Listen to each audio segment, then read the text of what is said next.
Bonjour à tous, c'est Caroline Harmonia. Nouveau rendez-vous, nouveau podcast du lundi. Oui, aujourd'hui, je vous partage un scoop. Et attention, le scoop, nous sommes, tenez bien, humains. Incroyable, non? Ouais, sacré scoop. Un être humain, en soi, est un être vivant. Quand on regarde ce mot humain, ça vient donc d'humanité. Quand on regarde la définition dans le Larousse, il est notamment écrit disposition à la compréhension, à la compassion envers ses semblables. Et un être vivant, quand on regarde vivant, la vie, c'est le fait d'exister dans la matière, c'est l'espace entre le temps compris entre la naissance et la mort, du coup d'un être humain, végétal, animal. Pourquoi je vous parle de cela en ce lundi ? Pour rappeler qu'un être humain vit sa vie à travers des expériences qui lui créent des émotions. Car oui, un être humain est un être émotionnel. Cela signifie que nous avons des émotions à automatiquement traverser avec ces expériences. Et évidemment, je parle de toutes les émotions, qu'elles soient au final joyeuses ou douloureuses. Pour simplifier, notre moi supérieur, notre être divin associé à notre âme, du coup est venu donc expérimenter, décide de venir sur Terre pour évoluer à travers les émotions présentes grâce à notre corps de chair. Je vous dis cela car bon nombre d'entre nous avons peur de certaines de nos émotions. Comme je disais, les émotions joyeuses comme l'amour, la joie sont plus faciles à vivre car elles sont légères. On a moins envie d'expérimenter la tristesse, la colère, pourtant si importante aussi pour notre évolution. Plus on enfouit ces émotions, plus on se fait mal. Et parfois, cela peut créer des maux et malaises physiques. Parfois, ce sont des émotions qui ne nous appartiennent pas. Parfois, ces émotions sont tellement inscrites en nous depuis des années que l'on a appris à vivre avec et qu'on ne les calcule même plus. Et cela va créer des dysfonctionnements entre notre corps physique, notre âme, notre cœur et notre être divin. On ne sera donc plus aligné. Vous ne pouvez pas, dans ce cas, revenir à qui vous êtes, car les émotions sont tellement enfouies que vous pouvez vous perdre sur votre chemin.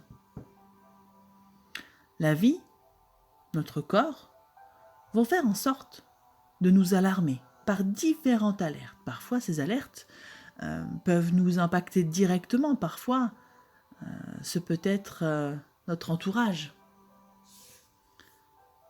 Alors, pourquoi avons-nous peur, si peur d'exprimer notamment la colère, la tristesse? Pourquoi avons-nous peur de traverser ces émotions? Oui, évidemment, nous avons peur d'avoir mal, on ne veut pas souffrir. Mais si on regarde sous l'œil de la douleur, qu'est-ce que 5 minutes, une journée, une semaine de mal-être après avoir traversé cette émotion par rapport à plusieurs années de sa vie où vous vous retenez, où vous vous étouffez vous-même? Oui, parfois il est bon d'être accompagné pour oser traverser telle émotion. Mais toutes les personnes qui ont osé traverser des peurs, des émotions comme cette tristesse, cette colère, se sentent libres après. Elles redeviennent elles. Aussi, je vous invite à vous exprimer davantage. Je vous invite à prendre ce réflexe que dès qu'une émotion, notamment douloureuse, commence à monter, osez plonger dedans. Ressentez-la avec tout votre corps. Évidemment, n'hésitez pas à vous isoler si vous êtes en groupe ou à vous rapprocher en fait d'une personne de confiance, sans jugement pour vous laisser aller.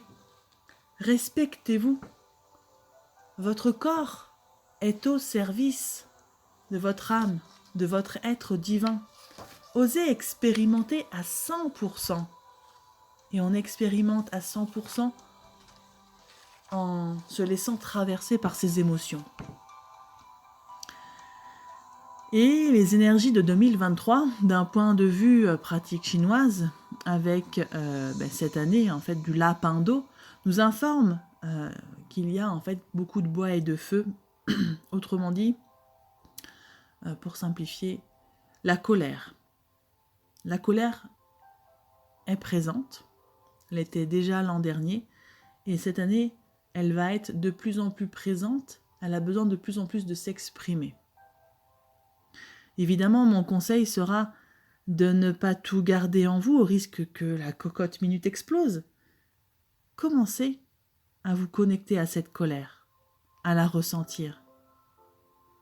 Et verbalisez-la avec l'écriture par exemple.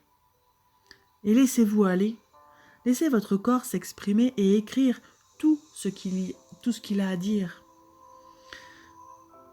Vous pouvez aussi faire du sport, ok, faire des massages, oui, pour libérer les tensions. Mais la verbalisation des choses reste, à mon sens, indispensable pour être au clair avec soi-même et pour permettre de revenir dans son alignement. Je vous souhaite de belles expérimentations avec toute ma bienveillance. À lundi prochain.